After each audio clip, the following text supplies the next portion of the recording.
bienvenue sur ma chaîne. Mon nom est Marie-Hélène et aujourd'hui, je vous présente mon épisode 5 de podcast Tricot.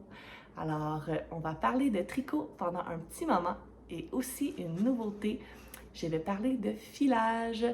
Donc, si ça vous intéresse, restez avec moi. C'est parti! Merci d'être là pour ce 5e épisode. Bienvenue aux nouvelles tricoteuses qui se joignent à nous. Je suis vraiment heureuse de vous retrouver aujourd'hui. Ça fait déjà un petit bout, quelques semaines en fait, que je suis venue vous faire un podcast traditionnel. La dernière fois que vous m'avez vu, j'ai fait un épisode plus du type que je vous présentais tous mes tricots d'été.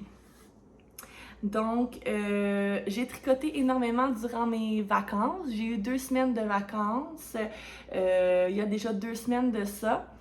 Puis, j'ai entrepris des nouveaux projets d'été que j'ai terminés et que je suis très contente de vous présenter aujourd'hui. J'ai 2 projets terminés. J'espère que de votre côté aussi, vous avez pu profiter du beau temps pour vos vacances.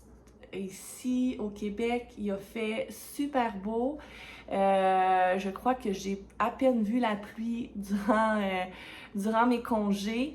Il a fait beau, il a fait chaud. Il y a une semaine qui a fait un peu plus frais. C'était super confortable.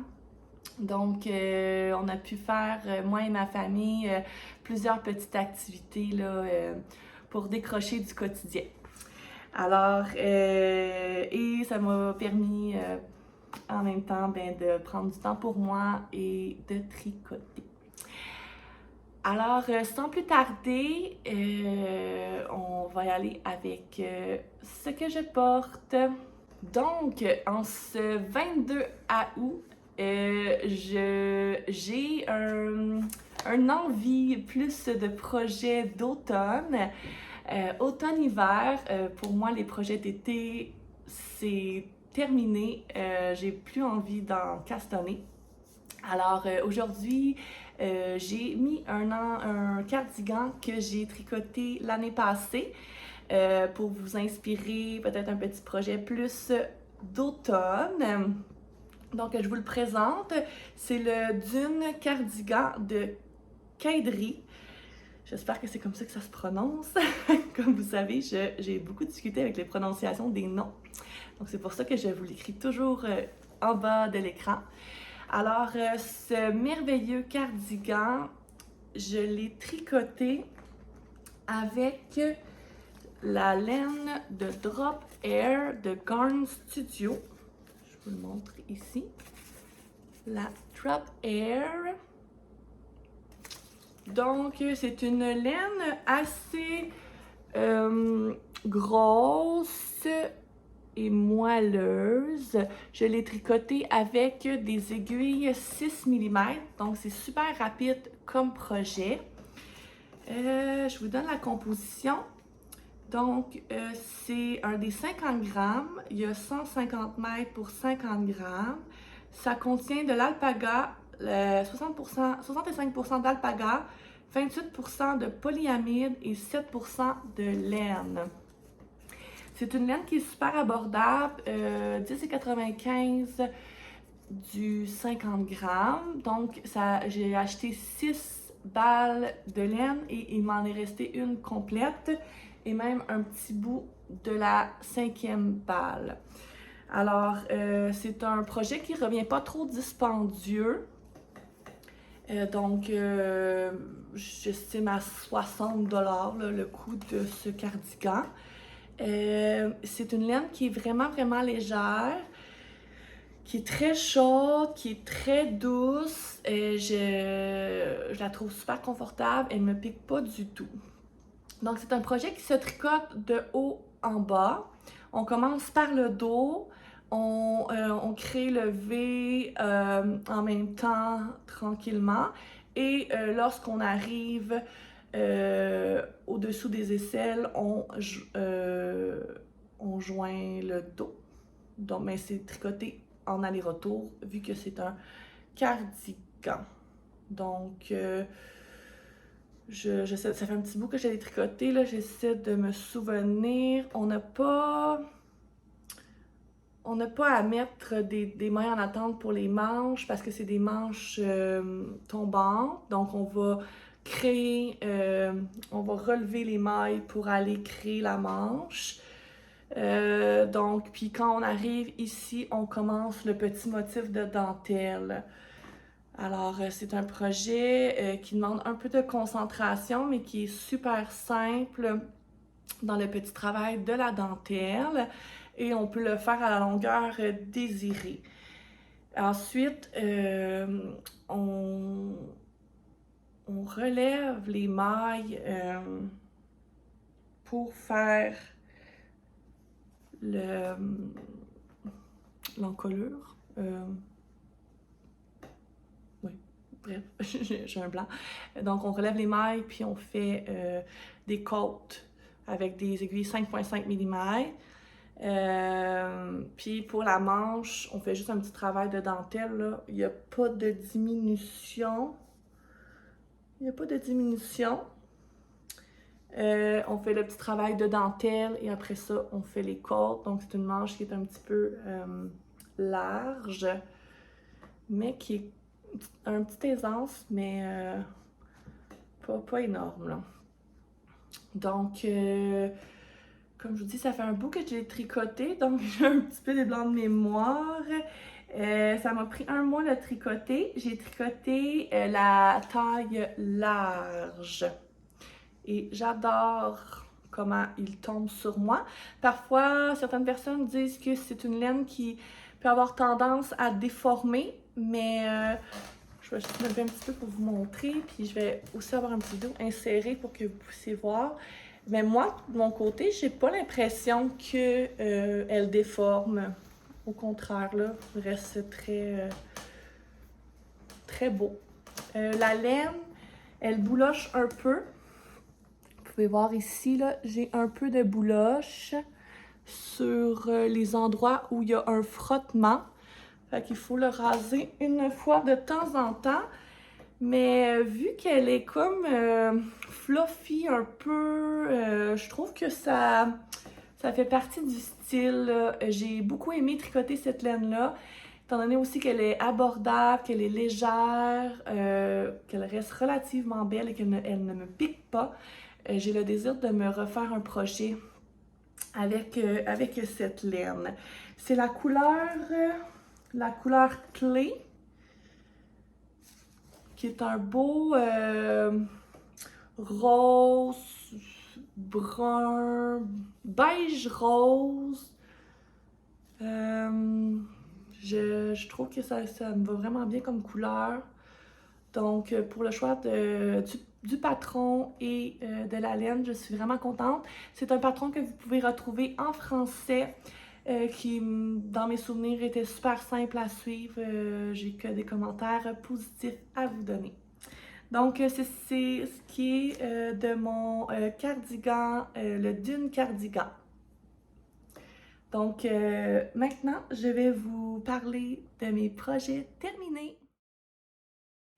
Le premier projet que j'ai terminé la semaine passée, c'est mon T-top. Mon T-top ici. Je vous écris le nom de la designer. Comme ça.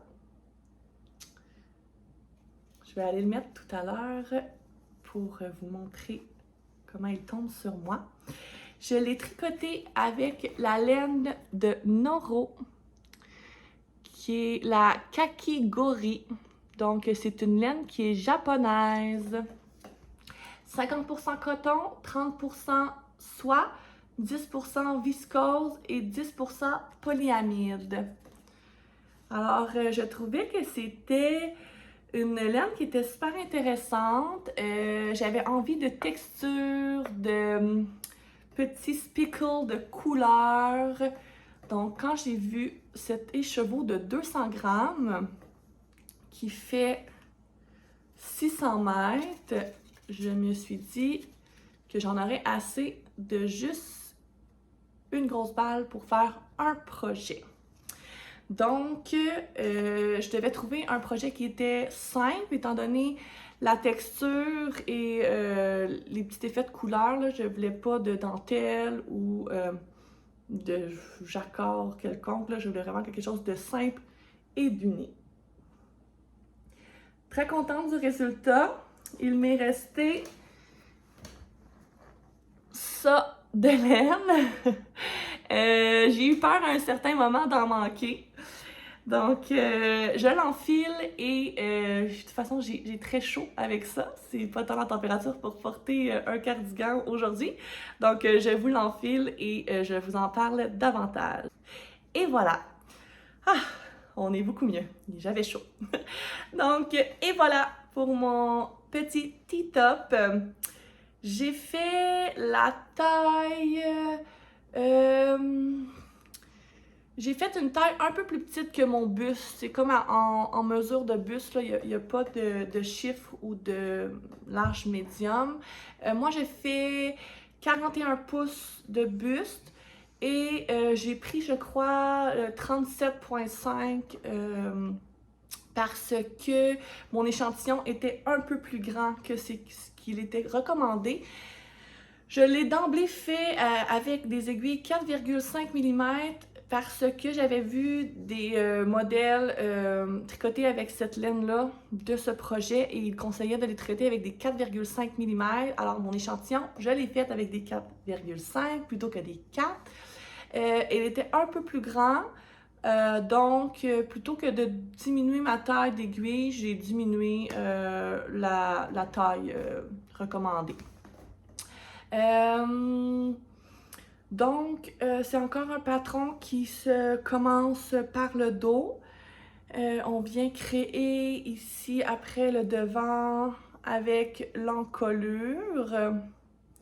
Puis, on joint sous les aisselles et là, on commence à tricoter en rond. Puis, après ça, on relève les mailles de l'encolure et des manches pour tricoter les côtes. Le montage, au début, est spécial. On monte avec... c'est comme un montage temporaire. J'ai pas trop compris pourquoi on devait faire un montage temporaire. Je pense que ça serait relevé quand même bien, même si j'ai pas fait ce montage-là. C'est un patron qui est seulement en anglais, peut-être d'autres langues, là, mais pas en français. Que dire de ce patron? J'ai vécu quelques petites embûches qui m'ont agacée, entre autres par rapport aux mailles glissées. C'est pas comme à l'habitude. Dans le fond, habituellement, pour faire une lisière, pour relever les mailles, d'habitude, on glisse une maille, puis ça fait un beau petit V qu'on va relever. Mais elle, un rang sur deux, elle faisait que... Ben en fait, on est en aller-retour jusqu'en dessous des bras. Fait qu'elle faisait toujours faire un endroit à chaque début et fin de rang. Donc, ça faisait comme un rang sur deux, une maille en vert. Au début, je pensais que c'était une erreur, je comprenais pas, j'ai été voir les vidéos, j'ai été revoir l'abréviation. C'est comme si elle parlait de mailles glissées, mais c'était pas la même technique que ce qu'on voit sur les vidéos YouTube. Bref, finalement, j'ai fait correct. C'est juste que je trouvais ça bizarre à relever. On voyait pas bien ce que je devais prendre comme maille. Vu qu'une maille sur deux, c'était un envers. Oh, en tout cas, ça m'a agacée, là. C'est comme une nouvelle technique, mais je pense que j'aurais dû faire à ma tête puis faire comme je connaissais pour... je pense pas que ça fait plus beau, là. Ça c'était plus compliqué pour rien, mais c'est quand même... J'ai quand même un beau résultat de relevage de mailles. Puis vu que c'est une laine qui a... c'est très spécial là, comme laine. Elle peut être plus grosse à des endroits, elle peut être plus petite à d'autres endroits. On voit vraiment le filage de cette laine-là. C'est comme si c'était quasiment filé à la main, là. Donc, ça fait en sorte on peut se permettre un peu... c'est pas l'imperfection, là, ça se verra pas vu que elle a une texture, cette laine-là. Là. Donc, c'est ça, là. Donc, le reversage de marge s'est avéré quand même assez compliqué. Puis aussi, je me suis rendu compte que j'aurais peut-être dû diminuer la taille de mes aiguilles et en prendre des 4 mm, vu que je tricote quand même assez lousse, parce que j'ai plus d'aisance que ce que j'aurais souhaité. En fait, au niveau des épaules, là, c'est plus large que ce que le patron montre en photo. C'est plus fin sur ses épaules. L'encolure, j'ai relevé 2 fois mes mailles parce que ça tombait pas bien. Donc, j'ai dû travailler un peu plus fort là, pour avoir un beau résultat d'encolure. Aussi, elle propose une technique là, pour aller les 2 derniers rangs de ton encolure pour après ça faire le rabattage. Elle nous fait glisser une maille sur 2. Encore là, j'ai pas compris trop pourquoi. Est-ce que c'est plus beau que juste finir ton 1-1 puis faire ton rabattage à l'italienne? J'ai pas tant l'impression, là. Je sais pas si vous voyez. C'est différent. Là, ça fait comme peut-être un petit rebord un peu plus défini. Mais j'aurais pu. Pour les manches, j'ai fait juste un rabattage à l'italienne. J'ai pas fait ce qui était recommandé à la fin pour les 2 derniers rangs. Aussi, ce que j'ai fait, vu que je trouvais que mon encolure était beaucoup plus profonde que je voyais sur la photo, j'ai fait plus de rangs de côte. Je pense que j'ai fait au moins 4 ou 5 rangs de côte supplémentaires pour pouvoir avoir moins de profondeur, là, que ça tombe plus proche du cou. Donc, puis au niveau des manches aussi, là, non, au niveau des manches, j'ai respecté le 6 rangs pour faire les petites côtes. Donc c'est ça. Comme je disais tantôt, j'ai eu peur de manquer de laine. Puis, je le voulais quand même assez crop. Là, comme vous voyez, je la porte avec ma robe et je trouve ça vraiment beau. Il va bien aussi avec des tailles hautes. C'est ça, j'étais beaucoup dans l'incertitude lorsque je le tricotais. Je me demandais si ça allait être beau, pas rentrer dans mes pantalons, parce que vu que je le faisais plus court, vu que j'avais peur de manquer de laine, je me suis dépêchée à arrêter mon jersey, à aller faire mes côtes. J'ai fait mes côtes plus longues parce que finalement, je me suis rendu compte que j'en avais assez. Je pense que j'aurais pu faire quelques rangs de plus, mais il n'y en aurait pas eu assez pour rentrer dans mes pantalons. Fait que j'aimais mieux arrêter. Donc, comme vous pouvez voir, là, je vous montre un petit vidéo, comment il tombe avec ma robe, avec mes pantalons et tout. Je trouve que l'effet est très joli. Alors, finalement, très insécure, mais très contente du résultat. Quoi dire de plus sur la laine? Je ne l'ai pas portée beaucoup, mais me semble très confortable. Puis il y a beaucoup de coton dedans, donc je pense pas que ça va me piquer. Va aussi bien se porter l'été que l'hiver avec quelque chose par-dessus, selon moi. Alors, j'ai bien hâte de voir comment la laine va vieillir, mais je le trouve vraiment original avec ses petits points de couleur rose et bleu. Je trouve, j'ai une petite sacoche rose que je me suis achetée. Je trouve que ça va parfaitement avec. Alors, tout est dans le style. Donc, voilà pour le T-top. Très contente. Maintenant, on poursuit avec mon deuxième projet terminé. Je vous avoue, il n'est pas à 100% terminé, mais je l'ai quand même mis dans cette catégorie-là. Parce qu'il me demande seulement à faire le rabattage et à le bloquer. Donc, vous allez pouvoir le voir d'ici du moment que je vais diffuser la vidéo. Il va être terminé. Vous allez voir des images. Donc, une autre camisole. C'est le Cada-Case Light de Emily Lewis. C'est un patron que ça fait longtemps que j'avais acheté, que j'avais envie de faire, mais la première tentative que j'ai faite avec une autre laine, l'échantillon ne fonctionnait pas. Ce que j'ai constaté j'ai fait l'achat de cette laine ici, le The Wandering Flock, que j'ai acheté au Knit City. Donc, la composition, 35% coton, 30% silk, soie, et 20% lin et 15% alpaca. C'est une laine qui considère sport, 300 mètres pour 100 grammes. C'est ce qu'il recommandait pour le patron, une laine sport.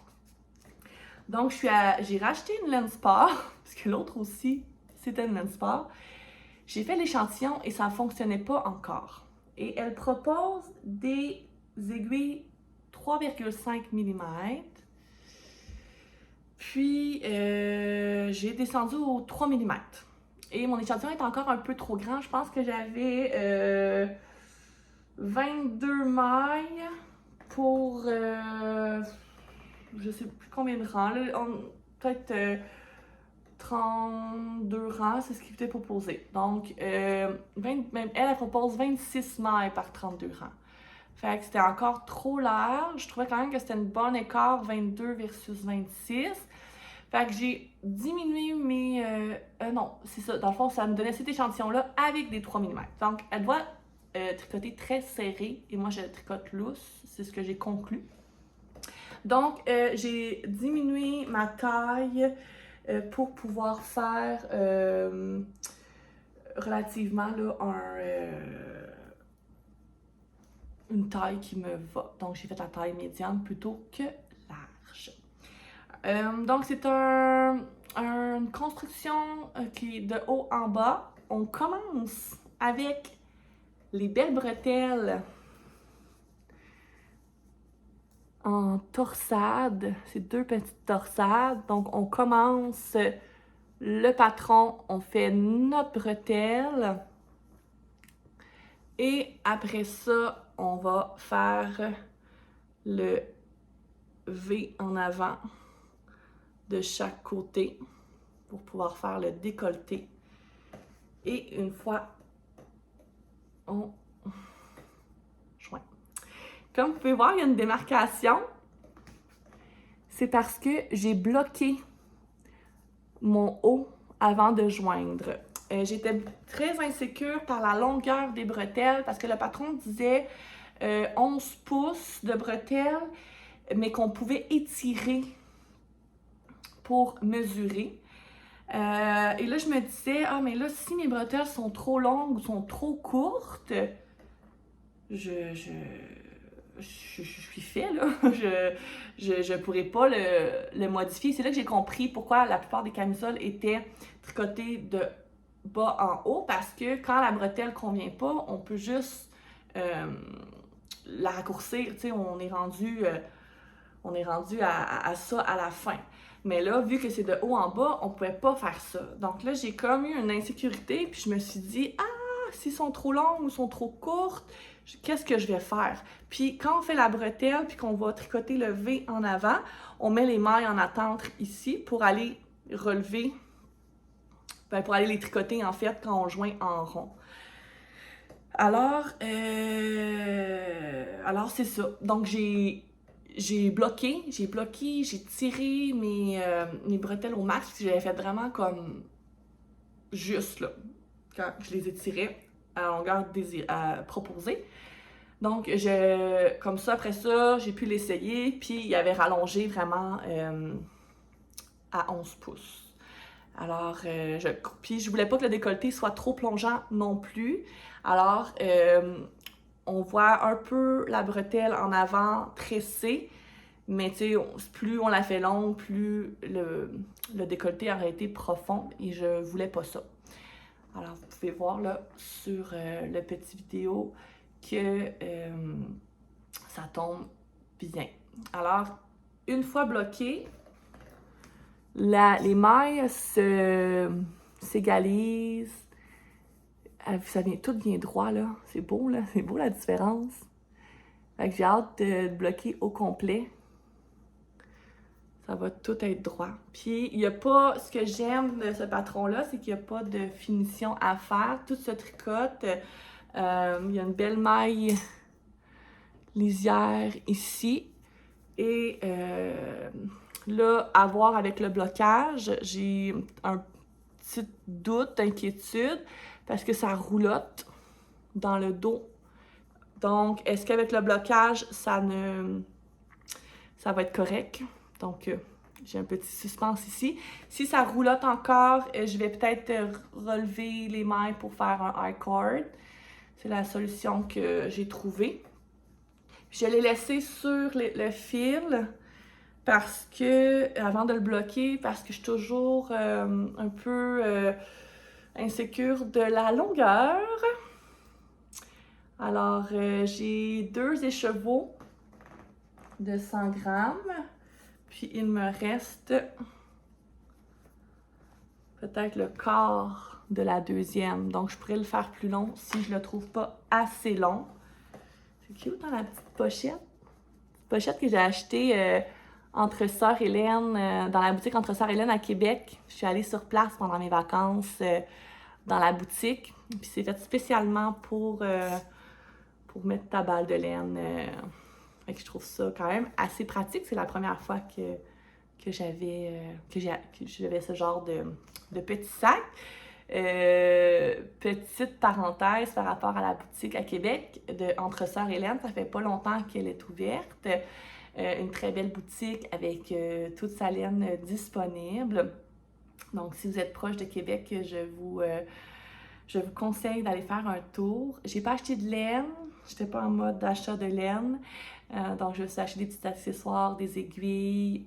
La propriétaire est super sympathique. Et depuis la semaine passée, elle a ouvert une autre boutique à Drummondville. Donc, je vais aller y faire un tour très prochainement. Drummondville, c'est à 30 minutes de chez moi. Donc, je vais probablement acheter plus de laine d'Entre Sœur Hélène vu qu'elle est proche de chez moi. Alors, voilà, c'était la petite parenthèse sur la boutique Entre Sœur Hélène. Donc, je reviens à la camisole. Donc, vous allez voir les résultats bloqués. Et on finit avec 2 cm de côte. Je crois qu'elle va être assez longue pour pouvoir porter dans mon pantalon. À voir avec le blocage. J'ai fait un peu plus court que ce qui est recommandé. Mais bien hâte de voir comment ça va tomber. La laine, elle semble un peu piquante. Il y a des petits brins. Je pense que c'est le lin qui fait ça, là. Il y a des petits brins de laine là, qu'on voit sortir du fil. Fait que peut-être, une fois bloquée, elle est peut-être un petit peu plus douce, mais elle a un petit effet piquant, plus que mes laines qui ont plus de coton, là. Fait que le lin, puis, qu'est-ce qu'on a dit? Le lin et l'alpaca. Pourtant, c'est doux, l'alpaca. Peut-être c'est le lin. Bref, il y a un petit effet piquant à suivre si ça va me déranger. J'aime beaucoup la couleur. Et c'est la couleur. Est-ce qu'il y a un nom? Oui, le Burnt Sienna. Burnt Sienna. C'est la couleur. Il y avait des belles couleurs de cette compagnie-là. Le choix avait été difficile à s'arrêter parce que les couleurs étaient très originales. Alors, voilà pour ce beau Cardacaise Light de Emily Lewis. Très hâte de le porter. Donc, on va poursuivre avec mes objets en cours. C'est drôle parce que j'ai l'impression d'oublier des choses à vous dire sur mes projets, mais je me rends compte que je parle quand même assez longtemps sur chaque projet. Donc, j'espère que c'est pas trop long pour vous de m'écouter à chaque projet. J'essaie d'être le plus précise possible. Alors, j'aime ça quand c'est pas trop long. Donc, je vous montre mes projets en cours. Étant donné que j'en ai terminé 2, j'en ai pas castonné d'autres parce que mon but actuel, c'est de terminer ce que j'ai sur mes aiguilles afin de partir mes projets plus d'automne et d'hiver. Ça m'agace trop. Il y a des projets que ça fait longtemps qu'ils sont sur mes aiguilles et je vis difficilement avec ça. je vous représente ma robe. Ma robe que j'ai un peu tricotée. Mais je voulais aujourd'hui vous mettre une vidéo de où j'en suis là, pour quand je la porte. Il m'en reste pas très long à faire. Je voulais vous parler de quelques détails là, que je vais faire, des ajustements que je vais faire parce que je l'ai essayé puis il y a des choses qui m'agaçaient. Donc, comme vous pouvez voir sur les images, il m'en reste pas très long en termes de longueur. Le haut avait été bloqué. Et il tombe bien. La seule chose, c'est que je vais probablement coudre entre les boutons parce que je vais pas le porter plus ouvert que ça et ça a un peu tendance à tirailler puis les boutons s'ouvrent un peu et j'aime pas ça. Fait que je vais faire une petite couture à l'intérieur pour que ça soit droit, que ça soit net. Ensuite, l'autre chose que je vais faire, c'est je vais me tricoter une petite ceinture, probablement avec les mêmes petites torsades que la camisole que j'ai fait, mais juste d'une largeur, pour aller cintrer la robe. Parce que la designer est enceinte sur la photo, ça lui va super bien, mais moi je la porterai pas enceinte. Et j'ai besoin qu'on me taille, qu'on aille vraiment mettre en valeur ma taille. Alors soit que j'allais chez la couturière et que je faisais faire des petites pinces à l'intérieur, ou bien je me fais une genre de petite ceinture que je vais mettre par-dessus la petite ligne qu'il y a ici. Et là, faire une belle... un beau cintrage de ma taille. Peut-être qu'elle aurait dû faire plus de diminution. Je le voyais sur les modèles de ceux qui l'ont tricoté, là, que ça tombait toujours un peu trop droit, que ça ne mettait pas en valeur la taille. Mais je me suis dit, je vais essayer, je vais pas faire de modifications. C'était la première fois que je faisais ce genre, la première fois que je tricote une robe tout court. Donc, j'ai fait confiance au patron, puis j'en reviens à la conclusion que je veux cintrer ma robe. Alors, ce sera soit une petite ceinture en torsade ou un petit I-cord, un petit lacet en I-cord que je vais tricoter avec ma laine. Si vous voulez plus d'informations sur la robe, les laines utilisées, j'en parle dans mes épisodes précédents. Donc, vous pouvez aller les voir. Donc, c'est ce que je voulais vous dire. Alors, celle-là, je m'y mets à fond. Je suis un petit peu tannée de faire du jersey parce que mes deux derniers projets, c'était beaucoup du jersey en rond. Donc, du endroit en rond. Et là, j'ai hâte de la terminer, là, puis de mettre fin à cette robe et de pouvoir la porter.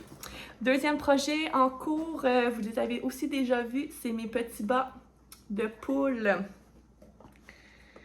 Donc, les petits bas de poule ici. J'en ai terminé un et là, j'ai avancé le deuxième. Il me reste le talon et après ça, ça va filer à 100 000 à l'heure. Puis, je vais avoir mon deuxième bas. Donc ça, si je m'y mets là, d'ici une semaine, ça va être terminé. Donc, tous les noms des patrons sont écrits là, en dessous et en bas dans ma description avec les liens Ravelry pour que vous puissiez avoir l'information si le patron vous intéresse. Ensuite de ça, nouveauté, en fait, custom plus échantillon. L'échantillon de mon Cumulus, le Cumulus T, celui-là, que je tricote avec une laine de Je Yarn.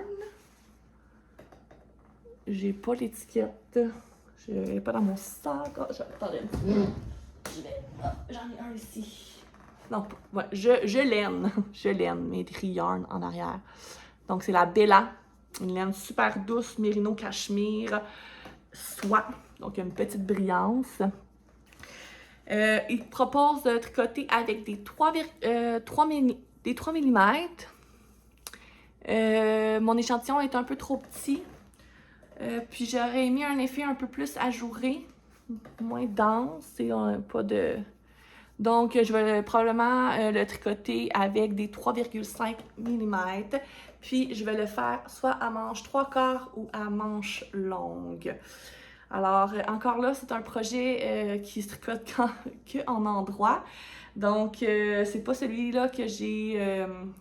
c'est celui-là que j'aimerais castonner prochainement, mais je pense que en parallèle, lorsque je vais avoir terminé mes autres, je vais castonner soit un projet jacquard ou dentelle pour avoir un projet un peu plus stimulant pour la tête. Donc, c'est un peu ça ma stratégie à chaque fois, là, d'avoir un projet zéro cerveau et un projet un peu plus stimulant. C'est juste que là, toute la fin de mes projets, c'était que de l'endroit. Alors, ça me déprime un peu. Donc, c'est ce qu'il y a en cours. En cours, pas vraiment. Faut que je le castonne. Mais pour les autres, j'ai de moins en moins de projets sur mes aiguilles, mais je trouve ça excitant de les terminer pour pouvoir en castonner des nouveaux. Alors, c'est ce qui complète mes projets en cours. Parlons de filage, qui est ma nouvelle fascination. Ça fait plus d'1 an que j'ai acheté mon fuseau. C'est le Ashford New Zealand que j'ai acheté chez Commun Tricot à Saint-Hyacinthe il y a plus d'1 an. En fait, je vous explique un peu l'historique.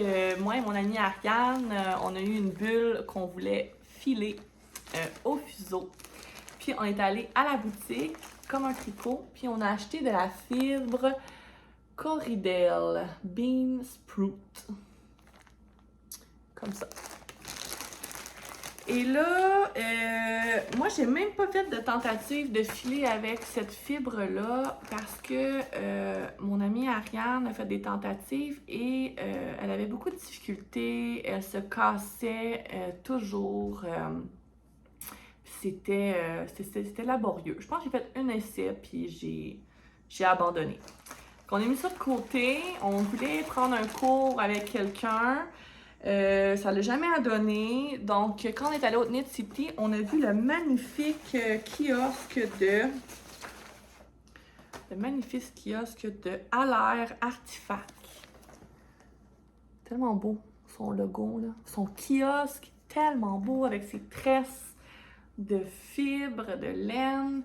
Donc là, on a vu le kiosque et on s'est dit, bon, c'est le temps de se relancer puis de poser des questions sur est-ce qu'il y a des laines qui sont plus faciles à filer en premier. Donc, la dame, je pense qu'elle s'appelle Mélanie. Je suis pas sûre à 100%. Elle était super gentille. Elle nous a parlé de qui était plus simple quand on était débutant, à plus compliqué, qu'est-ce qu'on pouvait tricoter avec ce qu'on avait filé. Donc, elle était super gentille et on a fait l'achat de cette fibre teinte à la main. Donc, c'est la Anhui. Vous pouvez rire de ma prononciation. J'en ris moi-même. Donc, qui est une sorte de laine qui est peignée commercialement. Là, j'en connais très peu sur le sujet. J'écoute de plus en plus des podcasts, des vidéos sur le filage. Je commence à développer un intérêt restreint là, pour ce sujet. Le filage au rouet a l'air tellement apaisant, agréable. Je me suis dit que j'allais commencer à filer avec le fuseau et que si ma passion se poursuivait, que probablement que dans un futur, j'allais me procurer aussi un rouet. Mais j'ai besoin d'en apprendre plus avant d'investir. Donc, je vous montre, je me suis lancée il y a 2 semaines. Alors, après avoir écouté quelques vidéos, j'ai filé ça. J'accepte vraiment le fait que ce soit pas parfait pour essayer de m'améliorer, de maîtriser la fibre, de comprendre, de comprendre comment la manipuler, comment... c'est ça, comment arriver à des bonnes techniques. J'ai pris contact avec une madame qui habite pas loin de chez moi, qui a des alpacas. Et je l'ai rencontrée dans un festival à Racine. Puis, elle m'a dit qu'elle pourrait, si je le désirais, me donner des cours au fuseau, au rouet. Donc, je l'ai contactée, là, puis j'aimerais prévoir prochainement un petit cours. C'est bien beau apprendre avec les réseaux sociaux, mais je trouve que en 1-1, vu que c'est beaucoup de manipulation et tout, là, ça va être super intéressant de poser mes questions puis de partir de là. Alors, mais en attendant, je voulais vraiment manipuler le matériel. Puis là, ce qu'elle expliquait, là, la dame qui a vendu cette fibre, c'est qu'elle était plus facile parce que la fibre était plus longue, donc moins cassante, on pouvait plus se réajuster. Et c'est vraiment le cas. Puis tu sais, là, je commence à apprendre comment bien tirer. Je prends toujours juste des petits bouts pour pas trop m'en mêler. Là. Il y en a qui enroulent la tresse autour de leur poignet, mais je suis pas encore assez habile pour faire ça. Je le fais vraiment assis. Tu sais, je le twist. Oups. Tu sais, j'arrête. Je retire. Je twist. Tu sais, je l'arrête entre mes jambes. Fait que j'y vais vraiment de façon très, très graduelle et contrôlée. Mais plus ça va, plus je comprends des choses. Ce qui est vraiment difficile, c'est d'aller chercher une épaisseur qui est uniforme. Tu sais, ça va être plus large à certaines places. Puis il y a une chose que je comprends pas, tu sais, c'est que, mais là, tu sais, est-ce que ça devrait toujours un peu twister sur elle-même? Tu sais, des fois, j'ai l'impression que je la twiste plus quand je dois vraiment me reprendre plusieurs fois. Fait que il y a ça là, qui... Mais bon, comme je disais, je cherche pas la perfection. Puis j'essaie vraiment d'apprendre à force de manipuler. Puis ça donnera ce que ça donnera. Puis ça va sûrement être un petit projet, un bandeau, un petit foulard, que je vais l'inclure à travers d'autres laines pour juste être fière d'avoir filé ma fibre. Donc, si vous avez des recommandations de vidéos à regarder pour débutants, de matériel, si vous avez des conseils quelconques, des pages, là, une page, quelqu'un à suivre là, sur page Pinterest, pas Pinterest, Instagram, YouTube, je suis vraiment ouverte aux suggestions. Je regarde beaucoup en ce moment Knitting with Eve, qui en fait beaucoup, autant au fuseau qu'au rouet. Puis, c'est ça. J'aime regarder ça, puis ça a un effet vraiment apaisant, autant que le tricot. Donc voilà, je suis lancée et je crois bien que ça va être un autre passe-temps que je vais beaucoup apprécier. Donc n'hésitez pas de m'écrire à ce sujet. Je suis très intéressée. Puis bien, en deuxième temps, ben, je vais filer cette laine qui semble un peu plus complexe, mais avec la pratique, je pense que je vais y arriver. Je vais y arriver. Donc, je voulais parler de filage, c'est pas mal ça. En termes d'achat de laine, j'en ai pas fait. J'ai été sage. J'ai tricoté ma laine que j'ai achetée. J'ai pas fait d'autres achats dernièrement. Probablement qu'il va y avoir des petits achats là, prochainement. On s'en va le mois prochain, donc le prochain épisode, probablement que ça va être un épisode spécial avec mes tricopines Catherine et Ariane. On s'en va au chalet dans le coin de Saint-Jean-Port-Joli. On va pas au festival La Petite Laine cette année à Rivière-du-Loup, mais on retourne au chalet où on avait été. Et probablement qu'en route, on va arrêter à Québec ou on va explorer là, s'il y a des petites boutiques de laine sur notre route. Donc, je crois que j'ai assez parlé. J'espère que vous avez apprécié les projets que je vous ai présentés. Je vous souhaite un bon tricot. Ceux qui sont en vacances, bonnes vacances. C'est la rentrée scolaire pour les enfants la semaine prochaine. Ça sent l'automne. J'adore l'automne, c'est ma saison préférée. Donc, je vous souhaite du bon temps et on se dit à bientôt. Bon tricot. Bye bye, bonne journée.